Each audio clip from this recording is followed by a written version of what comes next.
കഴിഞ്ഞ ദിവസം ഷോ കഴിഞ്ഞിട്ട് സ്റ്റേജിന് പുറകിൽ നിൽക്കുമ്പോൾ ഒരു പെൺകുട്ടി എന്നെ കാണാൻ വന്നു. ആ പെൺകുട്ടിക്ക് ഒരു പ്രത്യേകതയുണ്ട്. അവൾ മുഖമൊക്കെ മറച്ച് ഒരു ഷാളൊക്കെ ഇട്ടാണ് എൻ്റെ അടുത്ത് വന്നിരിക്കുന്നത്. ഞാനും അത് ഒരു ക്യൂരിയസ് ആയിട്ട് ഇങ്ങനെ നോക്കി. അപ്പോൾ കുട്ടി പരിചയപ്പെട്ടതിന് ശേഷം പെട്ടെന്ന് എന്നോട് പറഞ്ഞു, എനിക്കൊരു കാര്യം കൂടെ പറയേണ്ട, ഒരു സങ്കടമാണ് പറയാനുള്ളതെന്ന് പറഞ്ഞു. എൻ്റെ കൂടെ വേറെ ആൾക്കാരൊക്കെ നിൽപ്പുണ്ട്. എൻ്റെ ഷോ മാനേജർ എൻ്റെ അടുത്തുണ്ട്, മറ്റ് സംഘാടകരായിട്ടുള്ള കുറച്ച് ആൾക്കാരൊക്കെ അവിടെയുണ്ട്. അപ്പം ഞാൻ വായോ എന്ന് പറഞ്ഞ് അങ്ങോട്ട് മാറി നിന്നു. എന്നിട്ട് എന്താണെന്ന് ചോദിച്ചു. അപ്പോൾ ആ കുട്ടി പറഞ്ഞ കാര്യം എനിക്ക് നിങ്ങളോട് പറയണം. എനിക്ക് ഈ ഭൂമിയിൽ ജീവിക്കാൻ താല്പര്യമില്ല, എന്നെ ആർക്കും ഇഷ്ടമില്ല എന്നാണ് അവൾ പറഞ്ഞ് സങ്കടപ്പെട്ട് എന്നോട് കണ്ണൊക്കെ നിറഞ്ഞിങ്ങനെ പറയാൻ തുടങ്ങിയത്. അവളുടെ രൂപത്തിൻ്റെ പേരിൽ, നിറത്തിൻ്റെ പേരിൽ അവൾ ഒരുപാട് പരിഹാസങ്ങൾ ഏൽക്കേണ്ടി വന്നിട്ടുണ്ട് അത്രേ. ആ കുട്ടിയുടെ കൂടുതൽ ഡീറ്റെയിൽ ആയിട്ട് സംസാരിച്ചപ്പോഴാണ് അവളുടെ പ്രശ്നത്തിൻ്റെ റൂട്ട് എന്താണെന്ന് മനസ്സിലാകുന്നത്. അവൾ ഈ ലോകത്തെ ഫേസ് ചെയ്യാൻ മടിക്കുന്നതിൻ്റെ കാരണം അവൾ വളരെ കുഞ്ഞായിരുന്ന സമയത്ത് അവൾക്ക് നേരിട്ട ഒരു ഇൻസൾട്ടാണ്. വളരെ ചെറുപ്പത്തിൽ അവളുടെ ഒരു ആൻറ്റി അവളോട് പറഞ്ഞ കുറച്ച് കാര്യങ്ങൾ അവളെ ഭയങ്കരമായിട്ട് വേദനിപ്പിച്ചു. അവളുടെ ശരീരത്തെ അവൾ വെറുക്കാനായിട്ടങ്ങ് തുടങ്ങി. ആ വെറുപ്പ് പതിയെ അവളോട് തന്നെയായിട്ട് മാറി. ഒന്ന് ആലോചിച്ച് നോക്കൂ, ആ കുട്ടിയുടെ ബാല്യത്തിലെ ഒരു ഇൻസൾട്ട് അത് അവൾക്ക് അത്രമാത്രം വേദനയാണ് സമ്മാനിച്ചത്. സ്വയം ഇല്ലാതാക്കാനായിട്ട് അവളെ പ്രേരിപ്പിക്കുന്നത് ആ കുട്ടിക്കാലത്തെ ഒരു ഇൻസൾട്ടാണ്. അതായത് ഒരു വ്യക്തിയെക്കുറിച്ച് നമ്മൾ നടത്തുന്ന ബോഡി ഷെയ്മിങ് അത്രമാത്രം ഒരു വ്യക്തിയെ വേദനിപ്പിക്കുന്നു, സ്വാധീനിക്കുന്നു. അത് എത്ര കാലം കഴിഞ്ഞാലും അവരെ വേദനിപ്പിച്ചുകൊണ്ടേയിരിക്കുന്നു.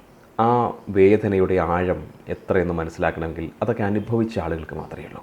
ബോഡി ഷെയ്മിങ് എന്ന വാക്ക് ഒരുപക്ഷെ പുതിയതായിരിക്കും. എന്നാൽ ബോഡി ഷെയ്മിങ് ചെയ്യുന്ന ആളുകളുടെ മനോഭാവം പണ്ട് മുതലേ ഉള്ളതാണ്.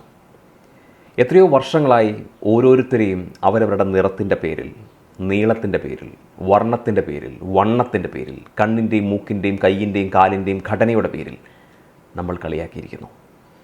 നീ എന്തൊരു തടിയനാടാ, കോലിൻ്റെ മേലെ തുണി ചുറ്റിയ പോലെ ഉണ്ടല്ലോടി, ഉണ്ടക്കണ്ണ് തള്ളി പുറത്തോട്ട് വരുമോ, താഴോട്ട് നോക്കി നടന്നാലേ നിന്നെ കാണുള്ളൂ, അല്ലെ തട്ടി വീഴും അത്രേ എന്നിങ്ങനെ എന്തെല്ലാം പറഞ്ഞിട്ടുണ്ടാവും.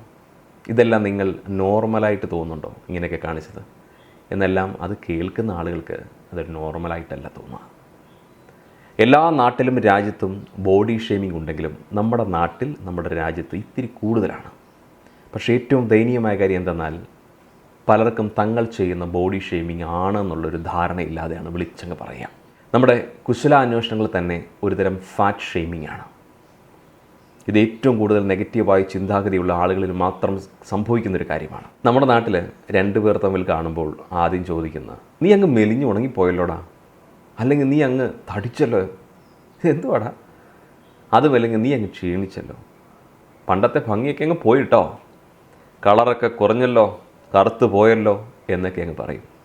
ഒരാൾ കഷ്ടപ്പെട്ടുണ്ടാക്കിയെടുത്ത അയാളുടെ ആത്മവിശ്വാസത്തിൻ്റെ കോട്ട നിലം പരിശാക്കാൻ ഇത് മതി. പൊതുവെ പെൺകുട്ടികൾക്കാണ് ബോഡി ഷെയ്മിങ് നേരിടേണ്ടി വരിക എന്നൊരു ധാരണയുണ്ട്. എന്നാൽ അങ്ങനെയൊന്നുമല്ല. വല്ലാതെ മെലിഞ്ഞിരിക്കുന്നതും കഷണ്ടിയുള്ളതും മീശ വളരാത്തതും താടിയില്ലാത്തത് കൊണ്ടുമൊക്കെ ഒരുപാട് പരിഹാസം നേരിടേണ്ടി വരുന്ന ഒരുപാട് ആണുങ്ങളും നമ്മുടെ കൂട്ടത്തിലുണ്ട്. പക്ഷേ പുരുഷന്മാർ പൊതുവെ ഇത്തരം കാര്യങ്ങളെക്കുറിച്ചൊന്നും തുറന്നു പറയാറില്ല. ഈ ടീനേജ് പ്രായത്തിലുള്ള കുട്ടികളെയാണ് ബോഡി ഷെയ്മിങ് ഏറ്റവും കൂടുതൽ ഭരിക്കുന്നത്. വളർച്ചയുടെ ഭാഗമായുള്ള മാറ്റങ്ങളാൽ സ്വതവേ അവർ അസ്വസ്ഥരായിരിക്കും. ആകർഷകമായ രൂപഭാവങ്ങൾ വേണമെന്ന ആഗ്രഹവും കൂടുതലായിരിക്കും.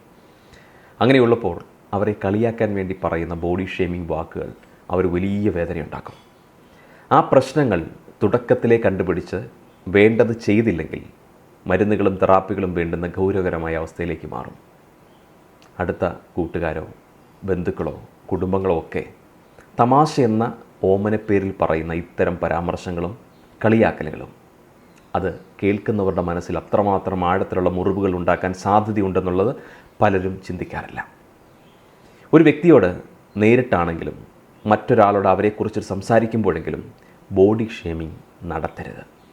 ചില ആളുകൾ ഇങ്ങനെ പറയും, ഫിറ്റ്നസ് ബോധമുള്ളത് കൊണ്ടാണ് കളിയാക്കുന്നത്, അത് കേട്ടിട്ടെങ്കിലും വണ്ണം കുറയ്ക്കുമല്ലോ, അല്ലെങ്കിൽ ജിമ്മിൽ പോകുമല്ലോ എന്നൊക്കെ ഒരു മുട്ടാപ്പോക്ക് ന്യായം പറയാറുണ്ട്. എന്നാൽ നിങ്ങൾ പറയുന്ന കാര്യങ്ങൾ ഒരിക്കലും അവരെ പോസിറ്റീവാക്കാനായിട്ട് പ്രേരിപ്പിക്കില്ല.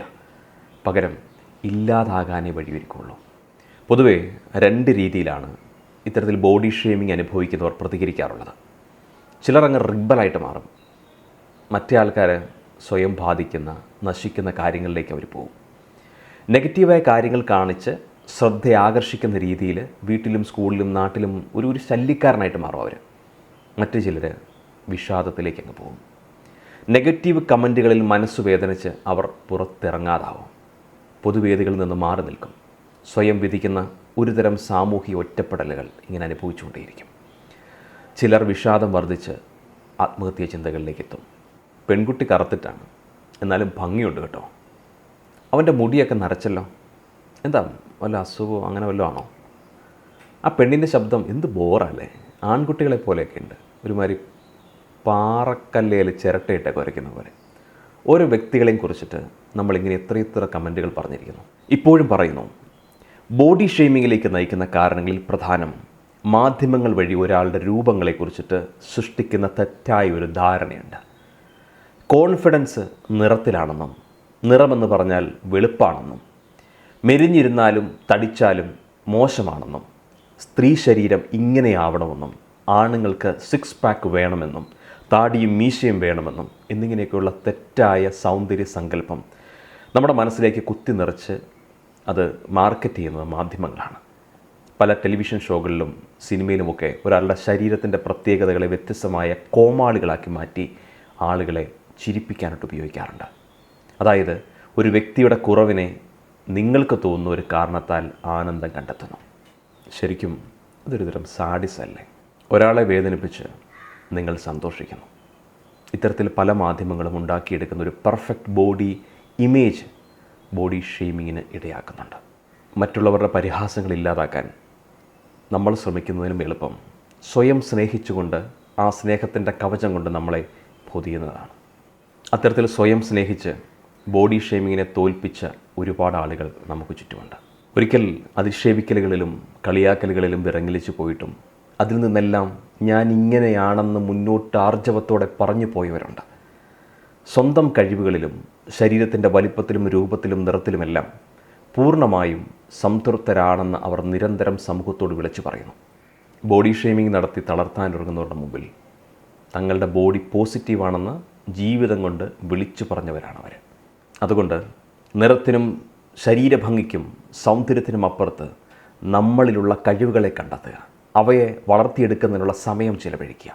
0 സൈസോ ഫോട്ടോഷോപ്പിൽ രൂപപ്പെടുത്തിയ പെർഫെക്റ്റ് ബോഡിയോ അല്ല, ആരോഗ്യകരമായി ശരീരം സൂക്ഷിക്കുന്നതാകണം നമ്മുടെ ലക്ഷ്യം.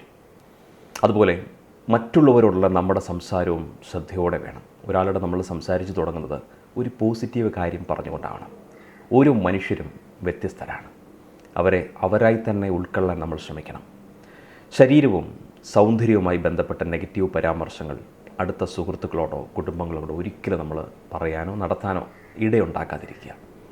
നിങ്ങളുടെ ഓരോ വാക്കും മറ്റുള്ളവർക്ക് പ്രചോദനമായില്ലെങ്കിലും സാരമില്ല, അവരെ തളർത്തുന്ന കാര്യത്തിലേക്ക് നിങ്ങൾ ഉപയോഗിക്കരുത്. ചില ബോഡി ഷെയ്മിങ് എക്സ്പേർട്ടുകൾ എൻ്റെ വീഡിയോയ്ക്കടിയിൽ വന്നിട്ട് കമൻ്റ് ഇടാറുണ്ട്. നിങ്ങൾ വലിയ മോട്ടിവേഷണൽ വീഡിയോകളും കാര്യങ്ങളും ചെയ്യും, സ്റ്റേജിൽ വലിയ പെർഫോമൻസുകളൊക്കെ അവതരിപ്പിക്കും. ഒരു തവണ പോലും നിങ്ങൾക്ക് തലയിലിരിക്കുന്ന തൊപ്പി ഊരി കാണിക്കാൻ തോന്നിയിട്ടില്ലല്ലോ. അപ്പോൾ നിങ്ങൾക്ക് കോൺഫിഡൻസ് ഇല്ലാത്തത് കൊണ്ടാണ് നിങ്ങൾ തലയിൽ തൊപ്പി വെച്ചിരിക്കുന്നതെന്ന് പറഞ്ഞ് കളിയാക്കാൻ ശ്രമിക്കാറുണ്ട്. ഇതിനു മുമ്പ് എത്രയോ പ്രാവശ്യം ഞാൻ ലൈവ് ഇട്ട് പോലും ഞാൻ എന്തുകൊണ്ടാണ് തലയിൽ തൊപ്പി വെച്ചിരിക്കുന്നത് വ്യക്തമായി ഞാൻ പറഞ്ഞിട്ടുണ്ട്. തൊപ്പി വെച്ച് തലയിലെ മുടി പോയ ഒരാളാണ് ഞാനെന്ന് പറഞ്ഞപ്പോൾ ചില ആളുകൾ ചിരിച്ചു. ഞാൻ എൻ്റെ ഷോയുടെ ഭാഗമായിട്ട്, എൻ്റെ ഐഡൻറ്റിറ്റിയുടെ ഭാഗമായിട്ട് ഞാൻ ഉണ്ടാക്കിയെടുത്ത ഒരു രൂപം മാത്രമാണ് ഈ തൊപ്പി. തൊപ്പി ഇല്ലാതെയാണ് ഞാൻ പലയിടങ്ങളിൽ സഞ്ചരിക്കാറുള്ളത്. എൻ്റെ സൗഹൃദങ്ങൾക്കിടയിലും എൻ്റെ വീട്ടുകാർക്കിടയിലും. ഞാനൊരു പെർഫോം ചെയ്യുന്നതിന് വേണ്ടി സ്റ്റേജിൽ കയറുമ്പോഴോ അല്ലെങ്കിൽ ഇതുപോലെ വീഡിയോ ചെയ്യുന്ന സമയത്ത് എൻ്റെ ഐഡൻറ്റിറ്റി ഈ ക്യാപ്പ് വെച്ചിട്ടാണ്. അതുകൊണ്ടാണ് ഞാൻ പലപ്പോഴും ഈ ക്യാപ്പ് വെച്ച് ആളുകളുടെ മുമ്പിൽ പ്രത്യക്ഷപ്പെടുന്നത്. അല്ലാതെ എനിക്ക് കോൺഫിഡൻസ് ഇല്ലാഞ്ഞിട്ടല്ല. ഇത് ഊരിക്കളഞ്ഞാലും എനിക്കിവിടെ ഒന്നും സംഭവിക്കാനില്ലെന്നുള്ള ബോധ്യം എനിക്കുണ്ട്. പക്ഷേ ബോഡി ഷെയ്മിങ് എക്സ്പേർട്സുകൾക്ക് ഒരു വലിയ ഹരമാണല്ലോ. കാരണം മറ്റുള്ളവരെ എന്തെങ്കിലുമൊക്കെ പറഞ്ഞാൽ അയാൾക്ക് വേദനിക്കും എന്നൊരു തോന്നൽ. ഒന്നും സംഭവിക്കാനില്ല കേട്ടോ. ആ ആർജവം എനിക്കുണ്ട് എന്നത് ഒന്ന് ഓർമ്മയിലിരിക്കട്ടെ. അപ്പോൾ have a great day. Thank you. By.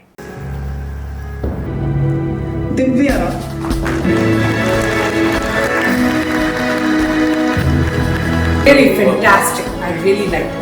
The person is a really super genius. Mind blowing. Yeah. ഒരു സിനിമ കാണുന്ന ഫീലാണ് തുടക്കം മുതലേ. So super. All interconnected and was unique in its own way. Really enjoyed it.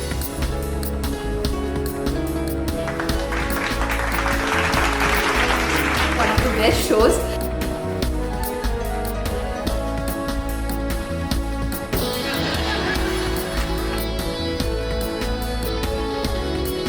The non-physical part of the person, which is the seat of emotions and characters, it's all.